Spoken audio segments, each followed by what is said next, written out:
नमस्कार दोस्तों। Pune Porsche car accident case उसके ट्विस्ट एंड टर्न के वजह से पूरे देश में एक चर्चा का विषय बना है। इस केस के बाद बहुत सी चीज़ें हाईलाइट हुई, मीडिया के डिस्कशन में आई, सोशल मीडिया में फैली। उसके बाद इस केस में काफ़ी सारी डेवलपमेंट भी देखने को मिली। इस केस में जुवेनाइल जस्टिस एक्ट और जुवेनाइल जस्टिस बोर्ड एक महत्वपूर्ण भूमिका निभा रहा है। आज के वीडियो में हम जानेंगे जुवेनाइल जस्टिस एक्ट क्या है और कैसे ये एक्ट 18 साल से नीचे के बच्चों के लिए बनाया है। आपका स्वागत है लीगल साइड विद स्नेहा में। और आज हम देखेंगे कि जुवेनाइल जस्टिस एक्ट इस प्रेजेंट केस में कैसे रिलेवेंट है।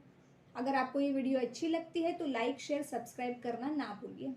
इस एक्ट को समझने से पहले हम थोड़ा पुणे के इंसिडेंट के बारे में जानते हैं। 18 मई की रात को महाराष्ट्र के पुणे के कल्याणी नगर एरिया में, जो एक पुणे का पॉश एरिया माना जाता है, रात के करीब 2 बजे एक पोर्शे कार 150 से 200 किलोमीटर प्रति घंटा तेजी से आती है और एक मोटरसाइकिल को हिट करती है। उस मोटरसाइकिल पर सवार दो 24 साल के आईटी प्रोफेशनल्स की कुछ ही पल में मौत हो जाती है। ये पोर्शे कार चलाने वाले लड़के की उम्र है 17 साल 8 महीने और ये जाने माने रियल्टर का बेटा है। एक्सीडेंट के वक्त ये लड़का ड्रंक था, उसके पास वैलिड ड्राइविंग लाइसेंस नहीं था और उसके गाड़ी का प्रॉपर रजिस्ट्रेशन भी नहीं था। दूसरे दिन 19 मई को, जबकि संडे था, इस लड़के को जुवेनाइल जस्टिस बोर्ड के सामने पेश किया गया और बोर्ड ने कुछ कंडीशंस पर उसे बेल ग्रांट कर दी। इन कंडीशंस के बारे में जैसे ही लोगों में पता चला, सोशल मीडिया पर एक बड़े लेवल का आउटरीच देखने को मिला। 300 शब्दों का रोड एक्सीडेंट के ऊपर ऐसे लिखने के लिए उसे कहा गया था। साथ ही येरवडा पुलिस ट्रैफिक पुलिस के साथ 15 दिन तक काम करना है, साइकेट्रिक काउंसलिंग लेनी है, ड्रिंकिंग हैबिट के लिए ट्रीटमेंट लेनी है, एटसेट्रा। ऐसे कुछ कंडीशंस पर इंसिडेंट के 15 घंटे के अंदर ही उस लड़के को बेल ग्रांट हो गई। ये चीज़ इतनी शॉकिंग थी कि जब ये खबर आई, देश भर में हंगामा मच गया। लोगों के मन में सवाल उठा जुवेनाइल जस्टिस बोर्ड को लेकर। तो पहले हम समझते हैं जुवेनाइल जस्टिस एक्ट क्या है। The juvenile justice care and protection of children act, ये एक्ट 18 साल के नीचे के बच्चों के लिए बनाया गया है। ये एक्ट लागू हुआ है 2015 से। इसका मतलब ये नहीं है कि इसके पहले जुवेनाइल के लिए कोई कानून नहीं होता था। साल 2000 में जुवेनाइल जस्टिस एक्ट पास किया था, पर उसमें कुछ इनएडुकेसीज देखी गई थी। खास तौर पे निर्भया रेप केस के बाद जस्टिस वर्मा कमेटी ने उसमें कुछ ड्रॉबैक्स बताए। उसके बेसिस पर एक नया और रिफॉर्म कानून पास किया गया, the juvenile justice care and protection of children act. इस एक्ट को पार्लियामेंट से असेंट मिलने के बाद 31 दिसंबर 2015 से अप्लाई किया जाने लगा।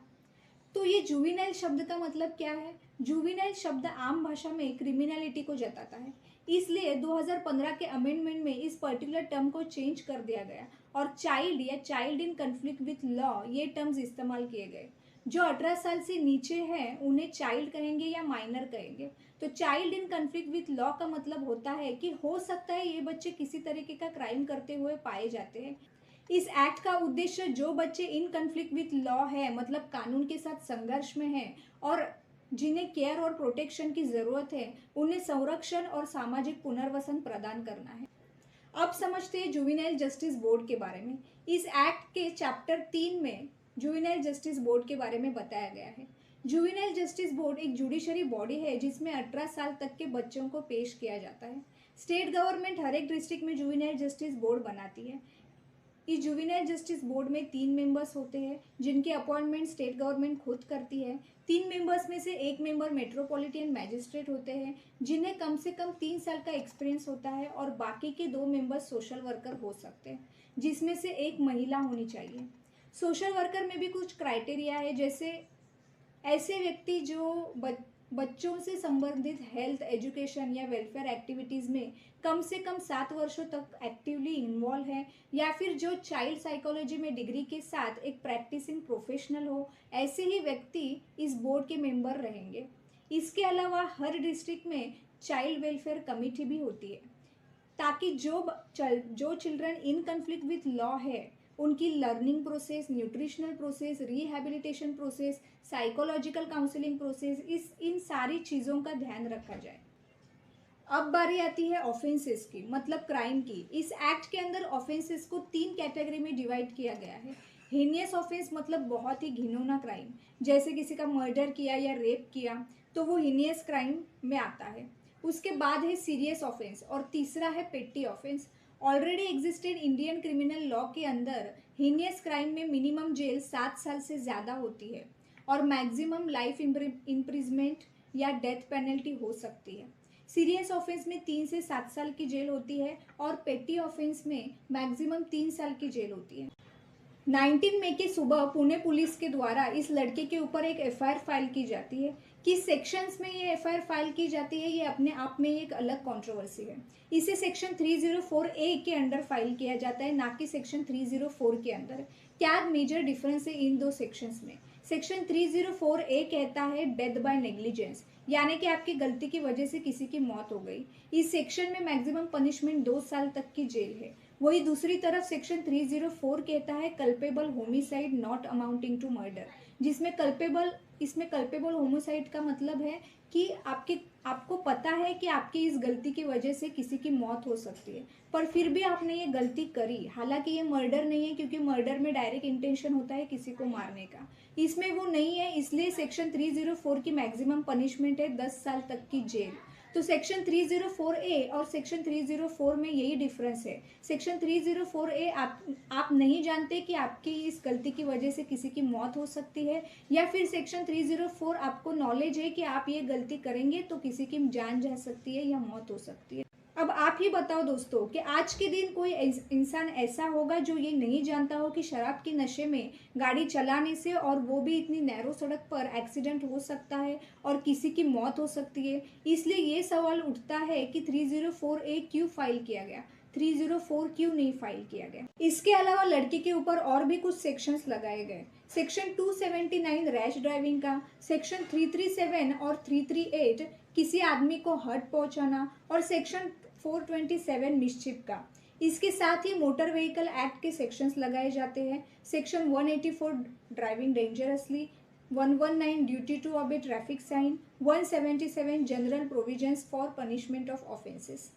जब कोई माइनर किसी क्राइम में अरेस्ट होता है तब उसे 24 घंटे के अंदर जुवेनाइल जस्टिस बोर्ड के सामने पेश किया जाता है, और इसके बाद जुवेनाइल जस्टिस बोर्ड ये असर्टन करता है कि क्या उसको बेल देनी है या ऑब्जर्वेशन होम भेजना है। यहाँ पर एक चीज़ नोट करनी जैसी है कि माइनर्स को कभी भी जेल नहीं होती है, उनके लिए अलग से ऑब्जर्वेशन होम होते हैं जहां उन्हें पनिशमेंट के तहत रखा जाता है। अब इस केस में इस माइनर को जब जुवेनाइल जस्टिस बोर्ड में लाया गया, उस दिन एक ही मेंबर प्रेजेंट थे और उन्होंने इसे 19 मई को बेल ग्रांट कर दी थी। जबकि जुवेनाइल जस्टिस बोर्ड के सेक्शन 15 के मुताबिक अगर कोई इंसान 16 से 18 साल के एज ब्रैकेट में आता है, अगर वो कोई हीनियस क्राइम करता है यानी किसी का मर्डर या रेप करता है, तो उसे अडल्ट की तरह ट्राई किया जाना चाहिए। अडल्ट मतलब 18 साल से ऊपर का व्यक्ति। 2012 के निर्भया रेप केस में एक लड़का जिसने वो क्राइम किया था, उसकी उम्र 18 साल से कम थी और उसने किया हुआ क्राइम हीनियस क्राइम था। इसलिए सुप्रीम कोर्ट ऑफ इंडिया ने जुवेनाइल जस्टिस एक्ट में 2015 में ये अमेंडमेंट किया।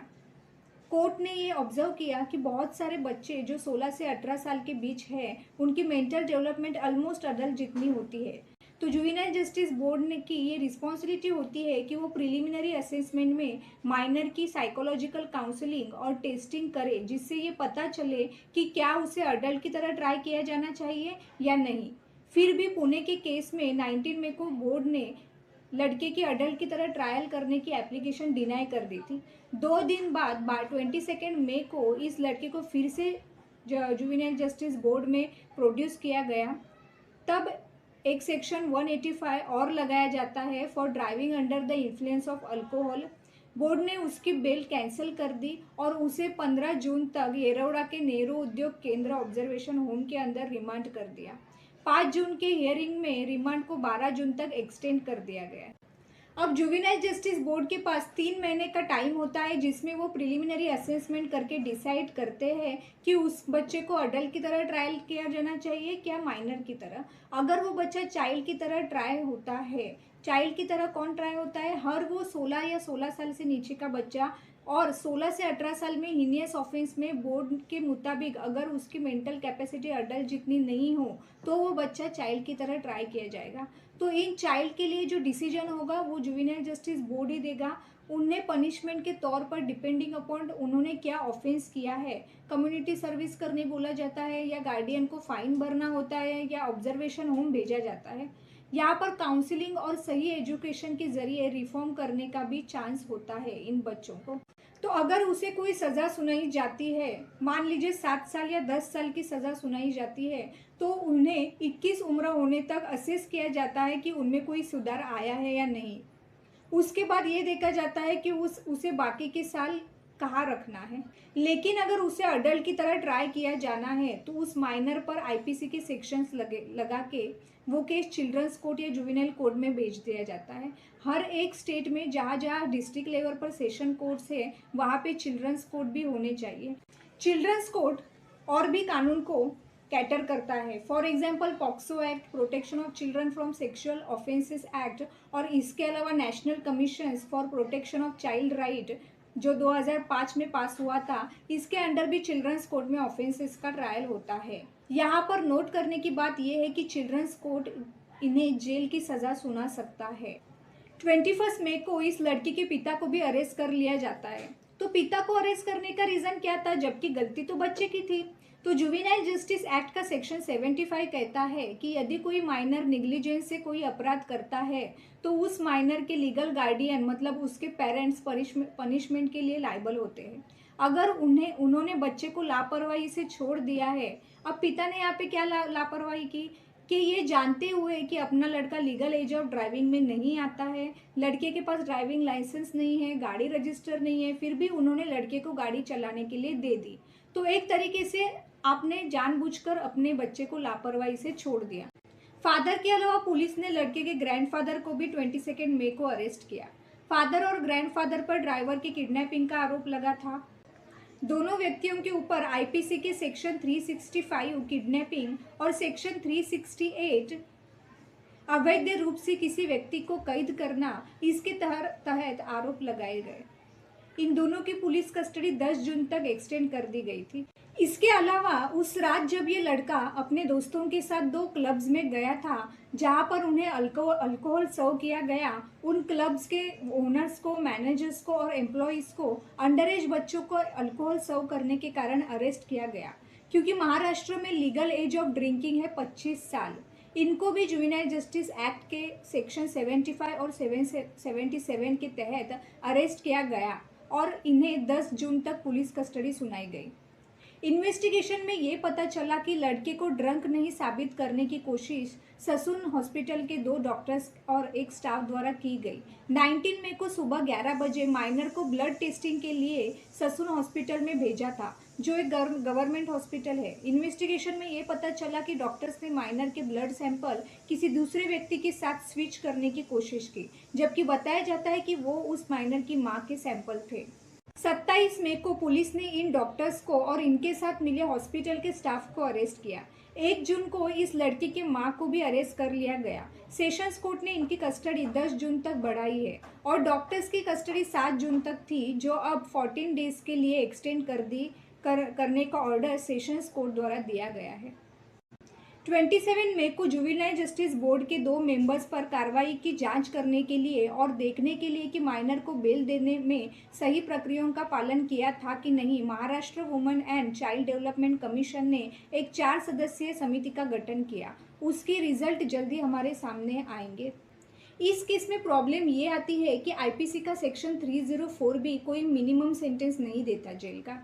मैक्सिमम सेंटेंस है 10 साल की जेल, लेकिन कोई मिनिमम सेंटेंस नहीं है। इसलिए इस आईपीसी के सेक्शन में भी ये हीनियस क्राइम के कैटेगरी में नहीं आता है। दोस्तों, इंडिया में ऐसे एक्सीडेंट आए दिन होते हैं, लेकिन कितने केसेस लोगों के सामने आते हैं और कितने लोगों को इंसाफ मिलता है। पुणे का ये केस अपने देश के पूरे सिस्टम को एक्सपोज करता है, कैसे ऊपर से नीचे तक ये सारा सिस्टम काम करता है। तो ये सारी जो डेवलपमेंट इस केस में देखने को मिली, इसके पीछे कहीं ना कहीं एक ही कारण था, मीडिया का दबाव और लोगों का आउटरीच। क्योंकि सोशल मीडिया पर लोगों ने अपनी आवाज़ उठाई, लोगों ने साथ आकर इस चीज़ को इतना फैलाया कि पुलिस को ये एक्शंस लेनी ही पड़ी। इस केस से हमें ये सीखना चाहिए कि अगर लोगों में एकता हो तो कुछ भी मुमकिन है। आपको क्या लगता है? आपकी राय कमेंट में लिख के ज़रूर बताइए और मिलते हैं अगली वीडियो में। धन्यवाद।